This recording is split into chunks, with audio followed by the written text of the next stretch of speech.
For some reason, you're listening to the 8th episode of the Wikkid podcast. I'm Mike Moore. A lot of this is about fundamentalist Christianity going wrong, but it is not an attack on faith. This is about depression. Each episode is me explaining what was going on in my life that occasioned the writing of a song from my concept album, The Story of Peter Gray. I'll continue for the two of you.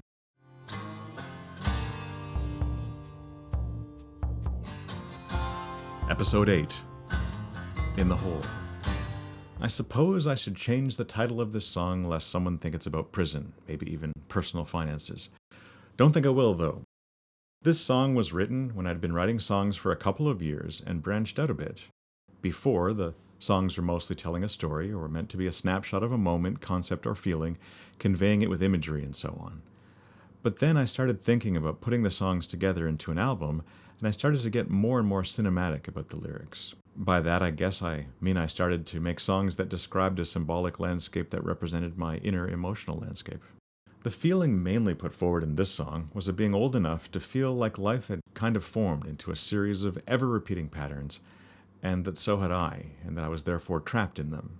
Of course, in my teens and earlier 20s, I had known what it was like to feel that I'd gotten for an afternoon or a couple of days trapped in a situation, mood, or pattern.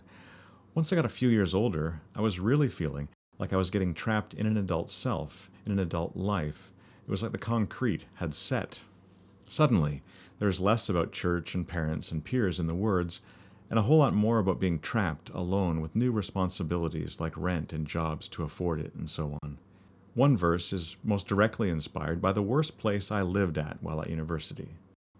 Each year at university, I kept a job back home in the town I grew up in, and got picked up and dropped off by my parents on weekends. Things got more intense when I started to live in the city for the whole school year, alone almost all of the time. To save money, I always rented cheap rooms in rooming houses. Private bedrooms, but shared kitchen and bathroom.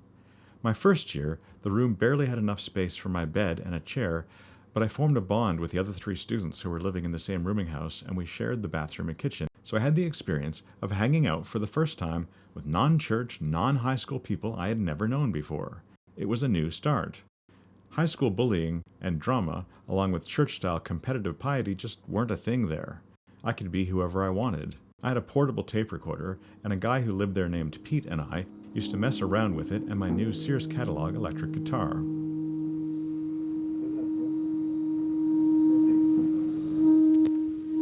Fun with feedback.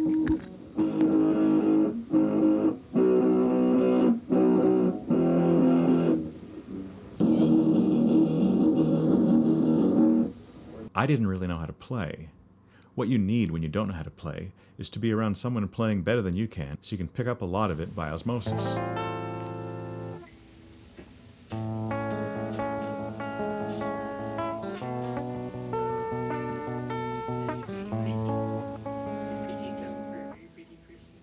Pete taught me how to play power chords and other guitar lore, and how to talk like Kermit the Frog.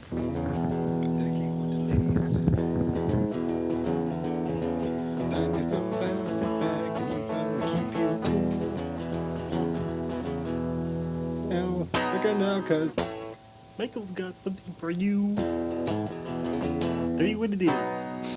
He also helped me get over much of my church-taught superstition about rock music being satanic music created by Satanists to make everyone in the world into Satanists. Okay, so now what you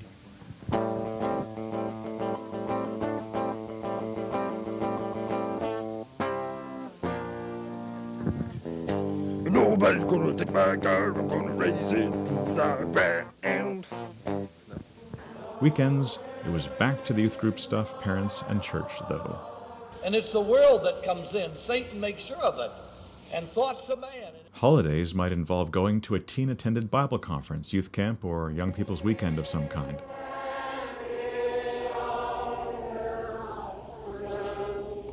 Sometimes that's the only thing that will bring me to my senses if I've been insisting on my way and my will. I was completely back to my usual old routines each summer, though, when the school year was over, so my moving out phase was pretty gentle, and usually only Monday through Thursday. It was all new, and it was often interesting. The depression mainly took a back seat, as I was occupied with new things so much. A whole lot of teen pressures were gone, and adults had almost nothing to say in my life suddenly, during the week at least.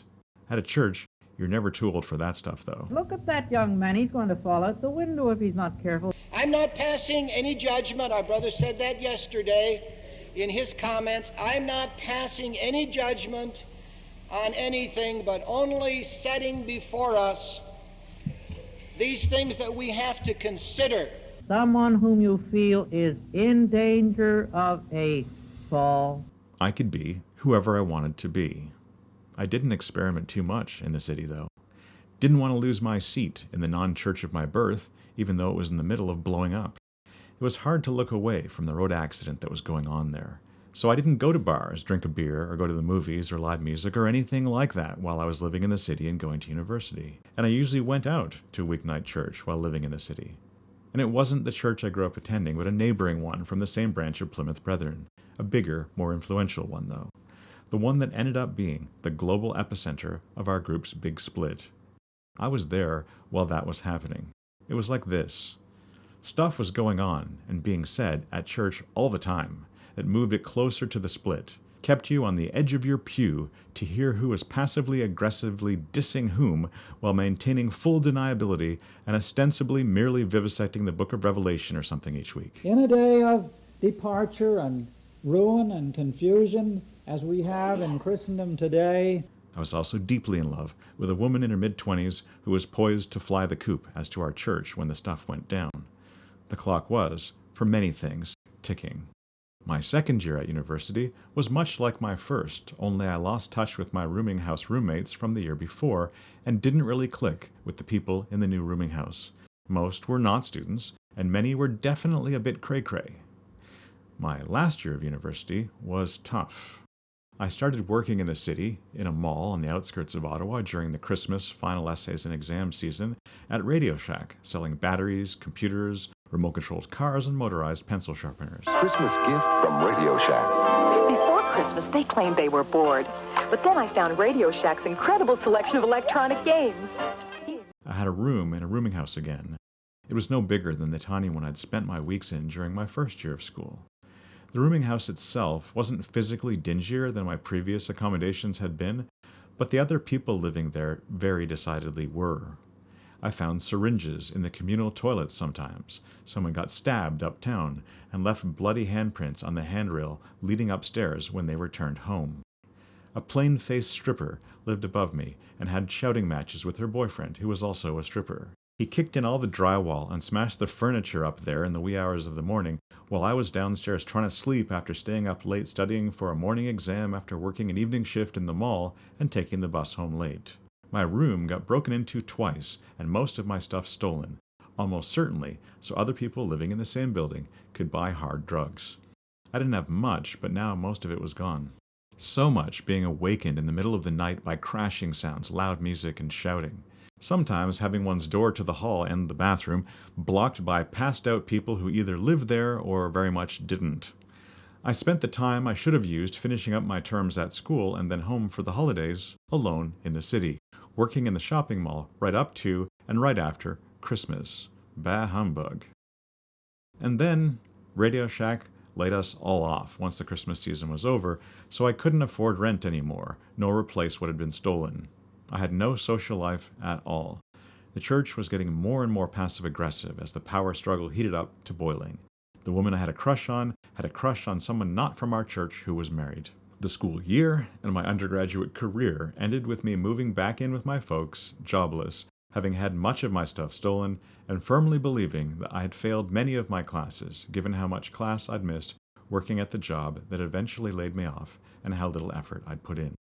Depression had returned with a vengeance that school year, and once I was laid off especially, I often stayed in bed all day instead of going to class or doing schoolwork.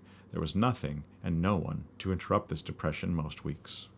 So I finished my degree, moved in with my folks, thinking I'd fail all my classes but didn't, then tried to get into teacher's college to pursue my career but didn't, and then didn't know what to do with my life.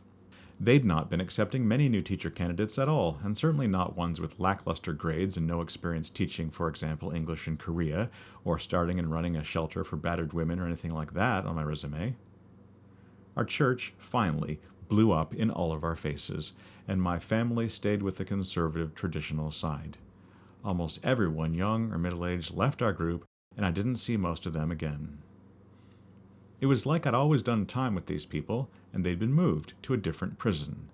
The side that left had pretty much all of the youth camps and the pretty young women, and I knew that fraternizing with our former brethren, brothers, and sisters would likely result in my getting kicked out of my group, which was not just like a church is to most people, but was my birth culture, in the way Judaism, Buddhism, or Islam are to some. You can get kicked out of Islam. You can get kicked out of Orthodox Judaism. You can get kicked out of Jehovah's Witness. You can get kicked out of Plymouth Brethren.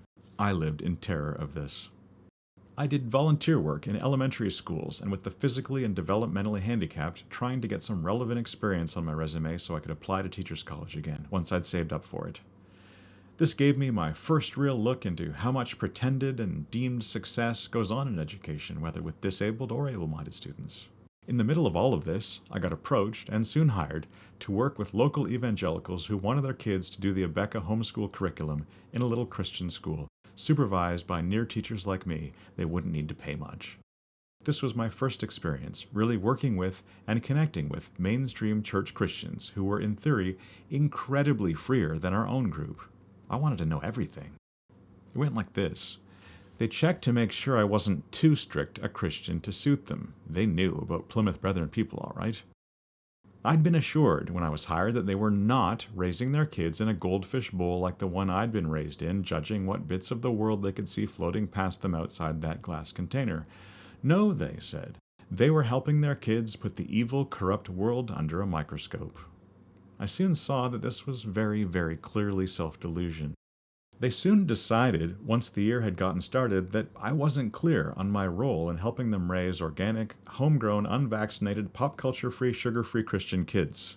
After a month, they canceled school for the day and summoned me to present myself, just like my father had been summoned to present himself for those other guys. Sat me down, and just like the other guys had done with him, the guys who had a problem with me, and not the guys who didn't, presented me with a giant list of pretty trivial things, with nothing major on the list at all, and sent me packing under a cloud.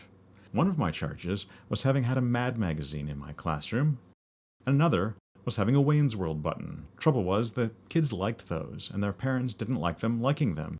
Denied. And an admission that I liked them was taken as condoning corrupting influences. It was like I was handing out bottles of vodka to children. We had an overnight field trip in the first month, and I was the only male chaperone.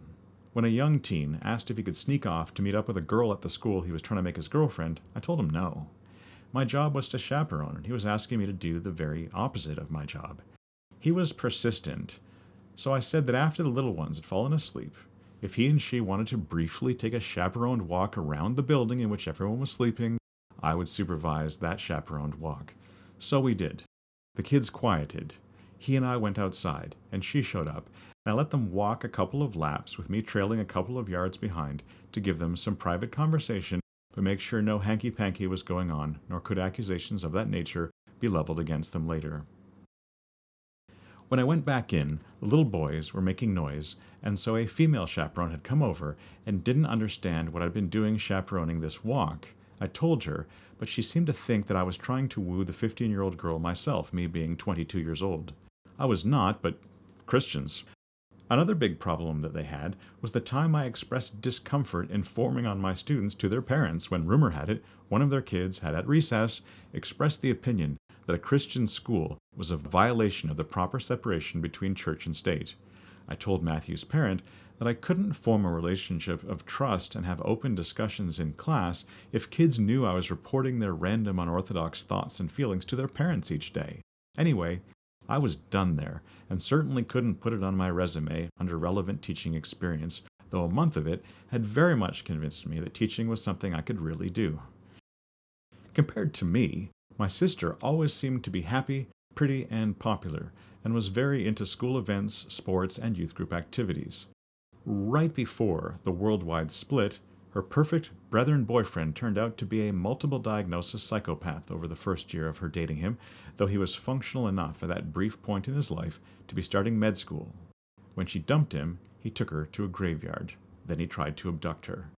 Then he started stalking her at school and at work. I eventually needed to contact the police and arrange protection from this guy for my sister.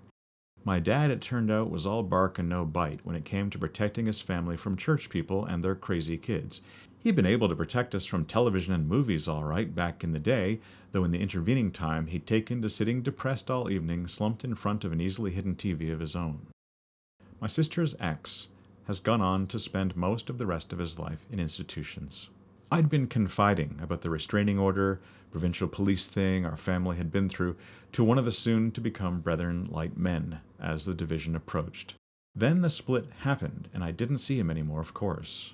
Around the time the Christian homeschool school and I parted ways, he spread around that I'd been let go from the school because I was gay and therefore a pedophile, obviously.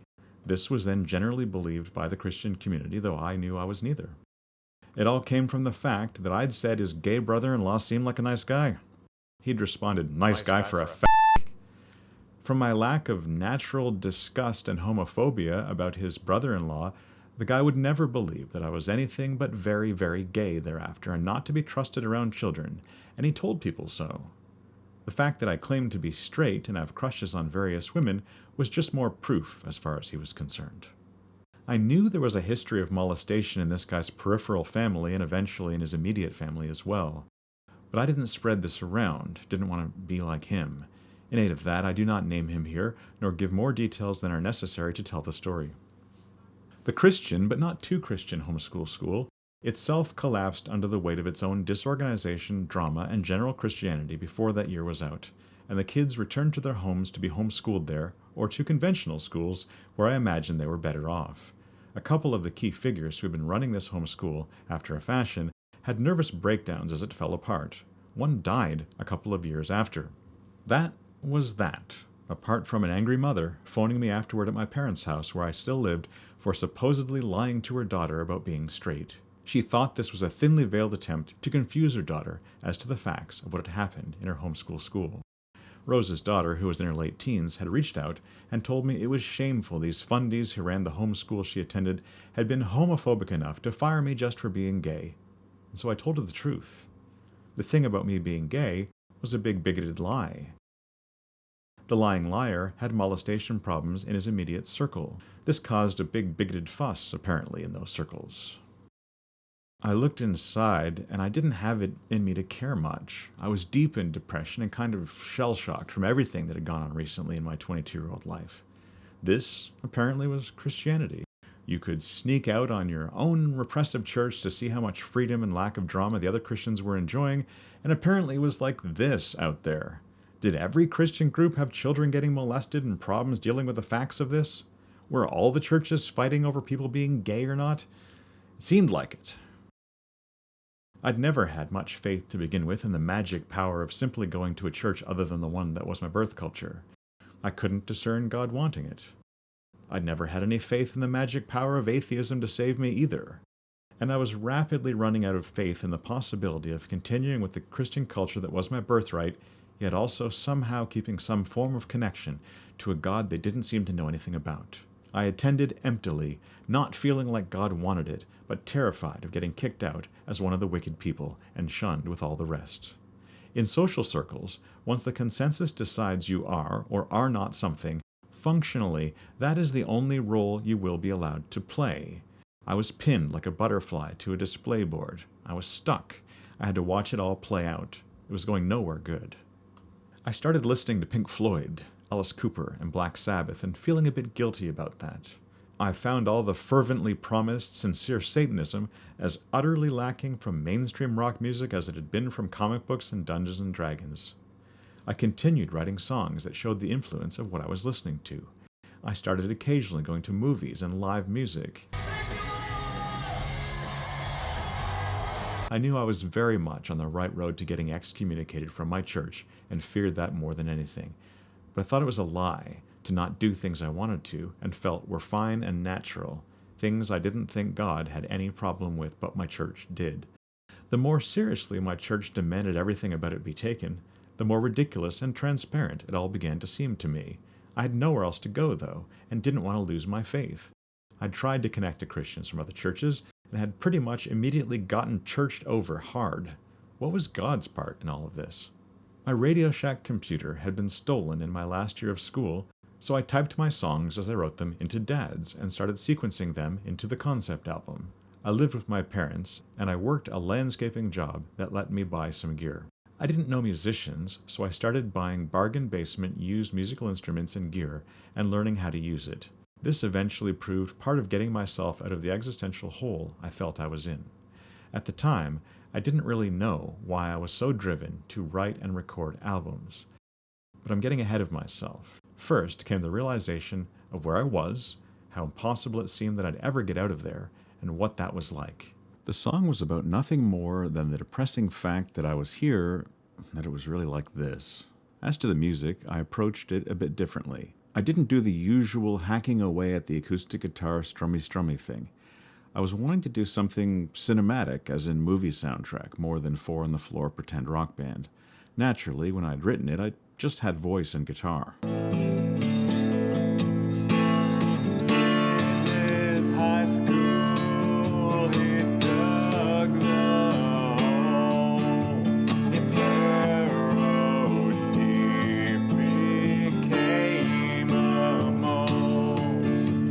I wanted it to sound fairly different from just that and not necessarily rock and roll at all.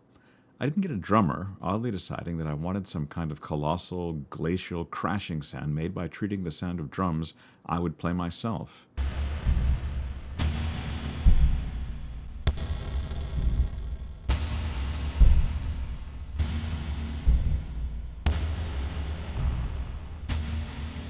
And I wanted to conjure the image of being deep underground with enormous, crashing, thudding sounds coming from somewhere above. I didn't really know Bjork at the time, but afterward, people suggested maybe I was reaching after the kind of thing she might do. I didn't have a bass player lined up and wondered if maybe this song wouldn't need one. One reason was that this was the first song I really tried focusing on a lot of layered vocal melodies at the time, rather than it being a matter of me mostly adding them more recently over top of a conventional arrangement. I wanted them to be more than ghostly, angelic harmonies in the distant background. I was finding my way and learning what I could do. There was this 90s idea that every song had a raspy-voiced, shirtless, yarling frontman filled with charisma and vocal tricks, bleeding emotion out of his grungy, phlegmy vocal cords. I was ill-equipped to provide any of that, and was wondering if I could manage to do songs in which I sang really, really softly, gently, thoughtfully, and soberly, and if that would work somehow too. Conventional wisdom was that it would be incredibly tedious to listen to. Having been kicked out of my church as a wicked person and shunned for life for writing a parody of one of their outreach pamphlets by this time, I had started trying out an evening Bible study of sorts in the city. Another attempt to bring nonBrethren Christians into my social life. It was a small group of intelligent and talented middle-aged people 15 or 20 years older than me. Most had been heavily involved in church groups or even started their own, but had watched all that slowly fall apart under their hands. All had stories of getting treated fairly terribly by their fellow Christians, particularly the sort of Christians who hang on to their own love of Jesus white-knuckled with both hands and stab anyone in the eye who says or does anything that harshes their church buzz. Most of these church refugees had failed to build solid, lasting relationships. Many were highly trained musicians and had once written songs and had been in bands, but most didn't really do music anymore. Even the two married couples showed signs they wouldn't be married for much longer. They all had jobs they didn't like and mostly just worked them. Most had never had children. They were kind and patient with me, but I'm sure I seemed annoyingly young, curious, naive, and self-focused. They were comparatively jaded, worn down, over and done with almost everything I was wanting my first crack at. A few had awkward, unrequited crushes on one another. They were amusing, wry, and cynical, and couldn't help arguing about almost everything, but also seemed to be getting quite tired of and overfamiliar with each other, as well as those tired, old arguments they were having, often about Christian stuff I wanted to discuss too. It felt suspiciously like an early glimpse into my own possible future. The Bible study group soon divided, as my church had, and years later, my medieval sword fighting class would, between people who wanted it to be deep, grounded, intellectually challenging, and at least aware of age-old thinking, and people who insisted it be light and fun all the time and not get deep or serious because that would ruin it somehow. It could be seen in what books each recommended I read. The one subgroup had read many books and recommended ones elevating ideas. The other had read far fewer and recommended ones elevating feelings. The former picked at their faith like a scab that troubled them. The latter claimed to be positively filled with a euphoric desire to share their faith with people, but really didn't do that, mostly because the people then might have had stuff of their own to say in response, which always has a way of thwarting that urge. I got a front row seat on the profound damage supposedly positive people who criticize everything they think is negative often do to unsuspecting groups of which they are a part. Experience their grinning social mayhem, their unspoken, unnegotiable needs. Like always, once the thing tore itself in half, there soon wasn't anything much left. Before this, though, I spent some time with various of the people there. Like I said, they were very kind to me. Julian had a subterranean deep voice with a British accent, played classical piano, watched Babylon 5 like I did. It's still coming out with new seasons at that time. I have a baritone voice, which is a deeper range than one normally hears singing lead vocal on things, and I have been compared to Brad Roberts of Crash Test Dummies pretty much every single time I've ever taken the stage for as long as I can remember. I don't even have to go, "Once there was this kid who got into an accident and couldn't come to school, but when he finally came back." Unlike me, Julian was a bass singer. He had a whole range that went deeper than I could comfortably hit. If I stunt cast Julian in a song, I thought I could add a new, lower dimension of vocal sounds that I could do myself. I'd be in the middle range of the vocal performances, not way down miles below the ladies. Julian probably wanted to sing mainly melody or play piano or something for me, but I wanted him to do some kind of Gregorian chant or Tibetan throat singing thing. I was thinking it would be like him replacing the bass line or filling in for the left hand on an organ. In the studio, we got Julian to hit the lowest note he could hit in the right key and had him hold a mic to his throat right over his vocal cords instead of singing into it normally.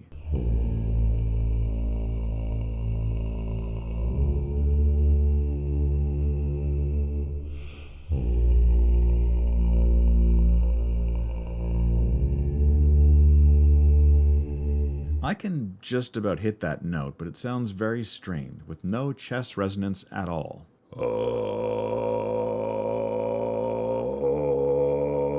Julian then suggested that maybe he could sing the third or the fifth of the same chord, and tried that.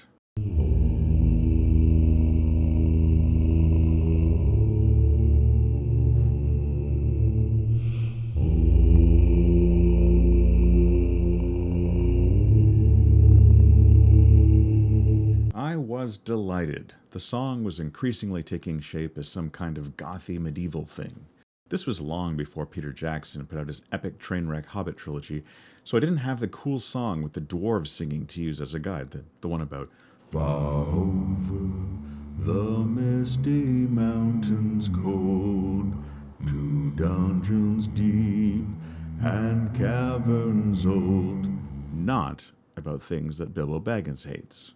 At this time, I knew an alternative band who had a lovely young woman named Tanya in it. The male singer wanted to date my sister. I wanted to record Tanya. Tanya was a 90s dream girl, a willowy, classically trained violinist who tended to wear docks and play violin in punk and hard rock bands of the shoegazer variety, a sweep of shining chestnut hair shrouding her face and falling nearly to her waist as she swayingly played her violin, gazing at her shoes, deep in her musical trance. Tanya came into the studio and immediately worked out that the thing to do in this song was to lay down slow, weepy, swooping kind of violin parts.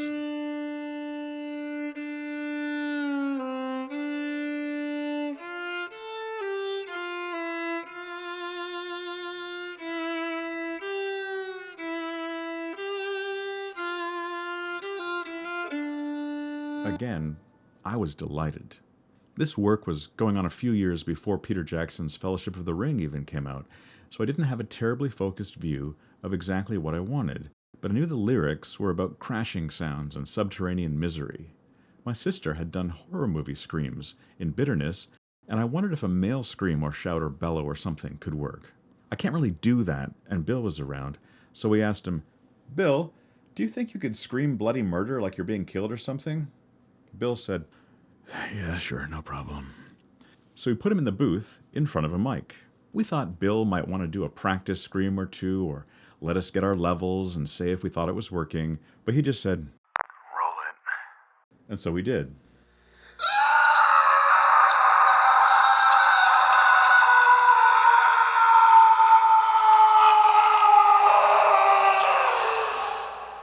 First take. So we just kept it. I could never do that with my voice. A control thing, no doubt. I tried an organ part.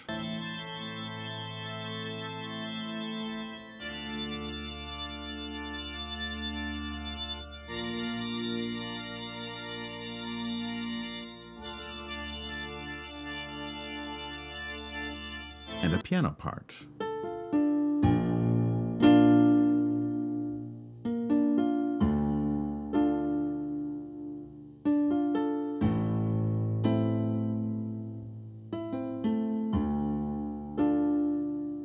Once I was recording my music at home years later, Fellowship of the Ring came out, and I decided what I wanted for the bridge to this song was something like the elves at Rivendell or on the way to the Grey Havens or something might do, to add a contrasting, lighter, more hopeful part in the middle. So I bought a penny whistle and tried that for the first time, working that cheap but cheerful sound as if I knew how to play one.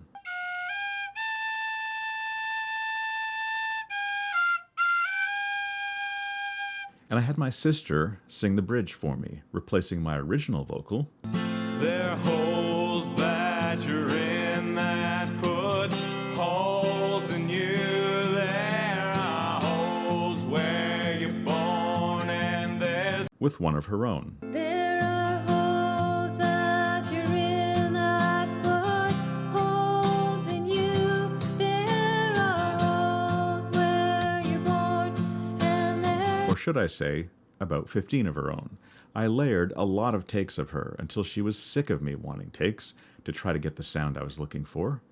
Like usual, she thought she sounded positively terrible.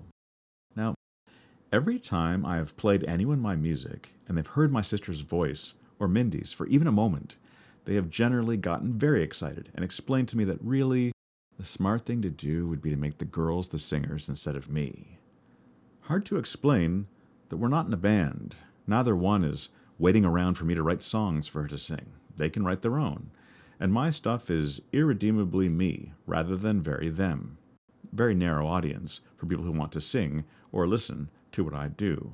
Often, when my sister sings on my stuff, I have to try to sing what I need her to do and have her replace my falsetto vocals with her own. So I mock up something like, there are holes that you're in that put holes in you. There are holes where you're born and there's ones that you choose. You better try and fill. And then she does. There are holes that you're in that put holes in you.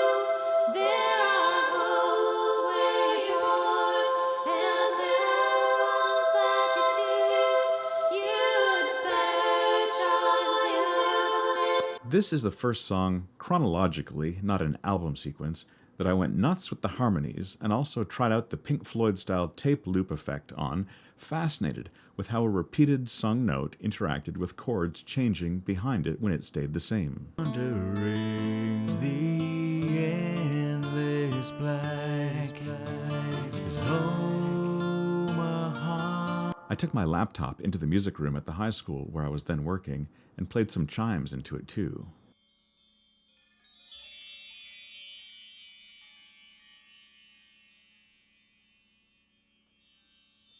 Drummer Chris Medcalf gave me a pair of mallets he wasn't using anymore, and I did cinematic cymbal rolls with them at my apartment, having walked over to the park where Chris was playing baseball to get them.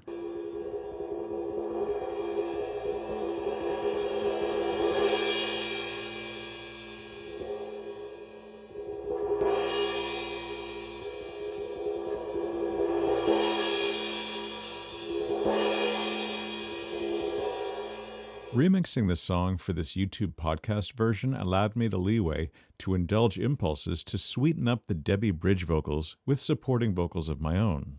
You'd better try and fill them in, but it matters what you use, 'cause there's ground to be gained and just holes to lose. You've got holes.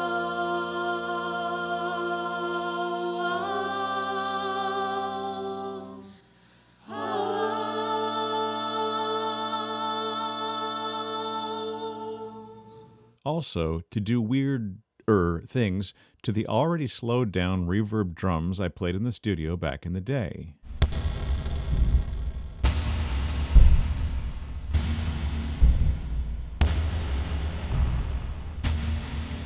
I really wanted to hide some sound effects from a fantasy game called Dungeons of Daggorath from our early 1980s Radio Shack TRS-80 color computer in there somehow.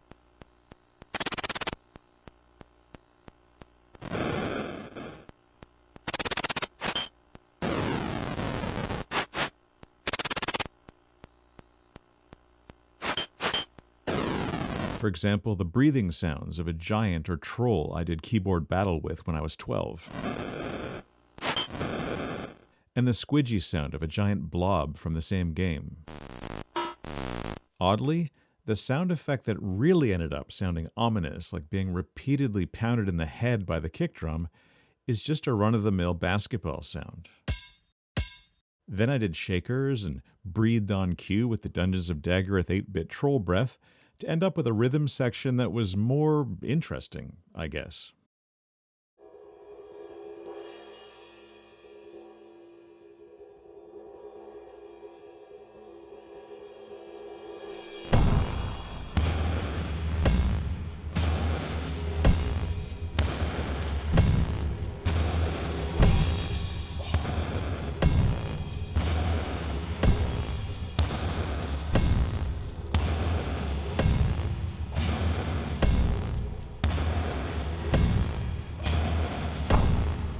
I'm sure that living in neighboring apartments to mine over the years has often been annoying and surreal. Some thunder and rain sound effects, even though it doesn't rain underground, and I had something I was okay with. Compared to most of the other music, in which I'm pretending I have and am in a rock band that wants to do music with me, when really I'm a guy with some song lyrics in a guitar case and some gear at home, this song was far simpler and had a whole lot less going on, but wasn't simply my voice and an acoustic guitar either.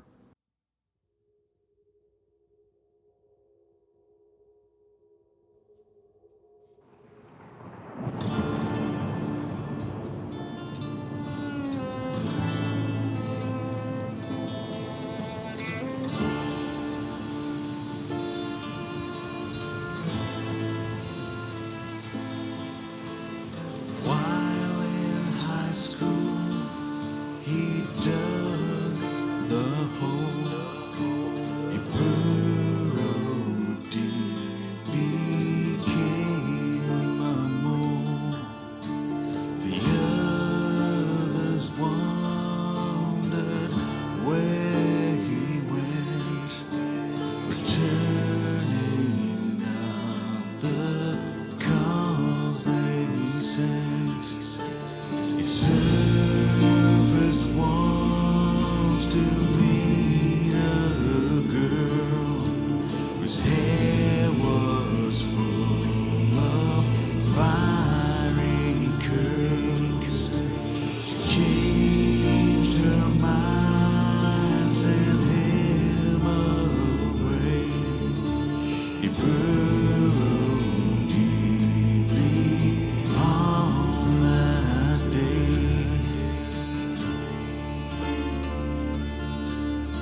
so black.